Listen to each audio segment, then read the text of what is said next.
మా నియోజకవర్గం మండల కన్వీనర్లు సీనియర్ నాయకులు యూత్ అందరితో కూడా మహిళలందరితో ఒక మీటింగ్ కూడా ఏర్పాటు చేసుకోవడం జరిగింది. ఈ మీటింగ్ ముఖ్య ఉద్దేశం కూడా ఏంటంటే రేపటి రోజు జగన్మోహన్ రెడ్డి గారు పాపరెడ్డిపల్లి గ్రామానికి కూడా వస్తున్నారు. లింగమయ్య ఆ కుటుంబాన్ని కూడా పరామర్శించడానికి ఆయన వస్తున్నారు కాబట్టి దాని గురించి మేము ఇక్కడ ఒక మీటింగ్ కూడా నేను ఏర్పాటు చేసుకున్నాం. మా వాళ్ళలో అంటే మా తెలుగుదేశం నాయకులు కానీ కార్యకర్తలు కానీ పరిటాల రవి గారి అభిమానం ఎంతో ఆవేదనగా కూడా ఈరోజు వాళ్ళలో కూడా కనిపించింది. మీరు కూడా ఇప్పుడు చూసింటారు. జగన్ రెడ్డి వస్తున్నారు, ఆయన హెలికాప్టర్ దిగకూడదు, మేము చుట్టుముట్టి మళ్ళీ తిరిగి ఎన్నిక పంపిస్తామని వాళ్ళ ఆవేదన కూడా ఈరోజు చెప్పింది కూడా జరిగింది. ఎందుకంటున్నారంటే ఆ రోజు పులివిందలకి పరిటాల రవి అని వెళ్ళినప్పుడు అడగడగన చెక్ చేసి ఆయనకు ప్రాణహామీ ఉండదని తెలిసినా అడగడగిన చెక్ చేసి కేవలం 3 బండ్లు మాత్రమే పంపించి అక్కడ కోర్టులో కూడా హాజరైనారనే విషయం చాలా మందిలో ఆ రోజు తిరిగి వెళ్ళిన వాళ్ళందరికీ పరిటాల రవి గారితో ఎవరైతే వెళ్ళారో వాళ్ళందరికీ కూడా ఆవేదన ఆ బాధ అనేది ఈరోజు కళ్ళకు కట్టినట్లు కూడా కనిపించింది. మరి ఈరోజు మన రామగిరి మండలానికి వస్తున్నారు, మన ప్రాంతానికి వస్తున్నారు, ఆయన రాకూడదు, మీరు నో అని చెప్పొద్దండి అని నన్ను గట్టిగా కూడా నన్ను నిలదీస్తున్నారు. అయినా ఈరోజు మా నాయకుడు చంద్రబాబు నాయుడు గారు మాకు ఒకటే నేర్పించారు. ఆయన చావుదానికి వస్తున్న చావుదాన్నే ఒక రాజకీయంగా లింగమయ్య అనే వ్యక్తే కనీసం ప్రకాష్ రెడ్డి అనే వ్యక్తికి కూడా తెలియదు. లింగమయ్య ఫ్యామిలీ కూడా తెలుగుదేశంలోనే ఉండేవాళ్ళు. వాళ్ళ పిల్లలకు కూడా ఉద్యోగాలు కూడా ఆ రోజులు ఇప్పించింది కూడా మేమే అని కూడా మేము చెప్పుకోవచ్చు. కానీ కొన్ని సందర్భాల్లో పార్టీలు కూడా మారిన తర్వాత అనుకోకుండా మన ఉగాది రోజు సంఘటన జరగడం, ఆ సంఘటన జరిగినప్పుడు ఒకరికొకరు కొట్టుకొని ఆ రోజు చనిపోవడం కూడా చాలా బాధాకరం. ఫస్ట్ జగన్ రెడ్డికిను ప్రకాష్ రెడ్డికి కాదు బాధపడిన వ్యక్తి నేనని కూడా చెప్పుకోవచ్చు. నా ప్రాంతంలో నా మండలంలో ఈ విధంగా జరగడం అది చాలా బాధాకరం అని కూడా మేము చేసాం. అది మామూలుగా సాధారణంగా గొడవపడి చనిపోవడం తప్ప అది ఒక ఫ్యాక్షన్ మర్డర్ అయితే కాదని ప్రత్యేకంగా నేను కూడా చెప్తున్నాను. ఒక ఫ్యాక్షన్ మర్డర్గా సృష్టించి తోపు బ్రదర్స్ వాళ్ళు ఏదో రకంగా రాజకీయంగా చేయాలండి. లాస్ట్ 5 ఏళ్ళు వాళ్ళు ప్రతిపక్షంలో ఉన్నప్పుడు కూడా కురుబస్సును ముందు పెట్టుకొని ఒక పక్క వాల్మీకి ఒక పక్క కురుబ వాళ్ళు ముందు పెట్టుకొని కూడా రాజకీయం కూడా చేశారు. మళ్ళీ వాళ్ళు ఎమ్మెల్యే అయిన తర్వాత పాపం వాళ్ళు పట్టించుకుని పాపాన్ని కూడా పోలేదు.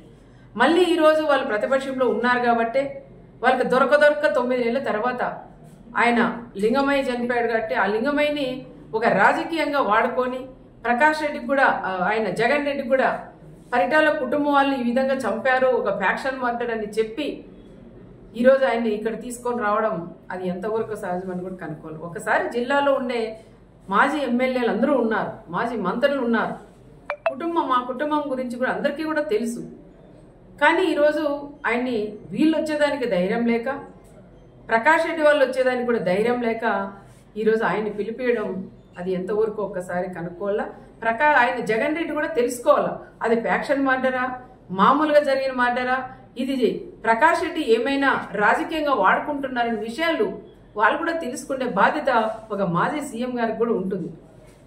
కానీ ఆ రకంగా కాకుండా వీళ్ళలో విభేదాలు పెట్టుకొని ఓ పక్క మాజీ ఎంపీను ఓ పక్క మాజీ ఎమ్మెల్యే వీళ్ళిద్దరి మధ్యలో గొడవలు పెట్టుకొని నేను తీసుకురాలా నువ్వు తీసుకురాలని ఎక్కువ పట్టింపుతో ఈరోజు ఆయన కూడా తీసుకొస్తాం. ఓకే తీసుకురా, నేను వద్దని చెప్పను.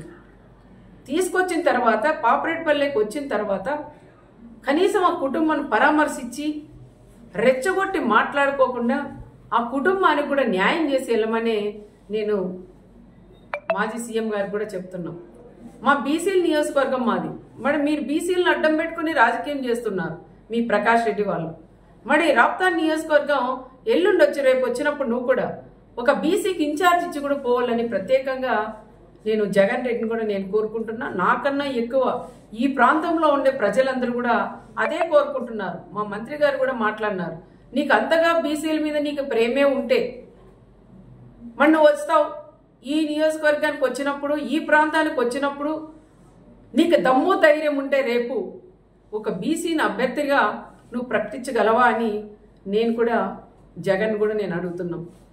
కేవలం ఇది మామూలు హత్యని ఒక ఫ్యాక్షన్ హత్యగా మీరు ఇది తీసుకురావడం అది కరెక్ట్ కాదని మరొకసారి నేను కూడా తెలియజేసుకుంటూ, ఏది ఏమైనా మా వాళ్ళందరితో కూడా ఇప్పుడు నేను మాట్లాడి నిర్ణయం తీసుకొని సమన్వయం పాటించండి. వీళ్ళు గొడవలు పెట్టి కక్షలు పెట్టి ఏదో విధంగా మనల్ని గొడవల్లోకి లాగుతున్నారు. దయచేసి వాళ్ళ ఉచ్చులో పడొద్దండి. దయచేసి అలాంటి వాళ్ళు నమ్మొద్దండి. దమ్ముంటే మీరు మా జగన్ని ఆపగలరా అంటారు. దమ్ముంది, ఎవరు మీరు అవసరం లేదు, నాకు దమ్ముంది. ఎంతమంది డిపార్ట్మెంట్ వాళ్ళు ఉన్నా నాకు దమ్ముంది, నేను నిలబెట్టగలను, నేను రాని నేను అనుకుంటే. కానీ మాది అలాంటి సంస్కృతి కాదు.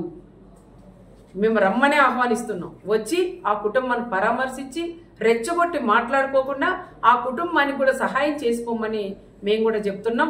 ఇంటెలిజెన్స్ డిపార్ట్మెంట్స్ వాళ్ళు కూడా సార్లను కూడా అడుగుతున్నాం. రెచ్చగొట్టి ప్రకాష్ రెడ్డి అనే వాళ్ళు ఈ రోజు ఈ టైంలో కూడా ఆయన మళ్ళీ పెడుతున్నారు. మీకు ఆపే ధైర్యం ఉందా అని. ఇక్కడ తెలుగుదేశం బ్లడ్ ఉంది, ఇక్కడ పరిటాల బ్లడ్ ఉంది, మా చంద్రబాబు నాయుడు గారి బ్లడ్ ఉంది. మేమెందుకు ఆపమయ్యా ఆపాలంటే?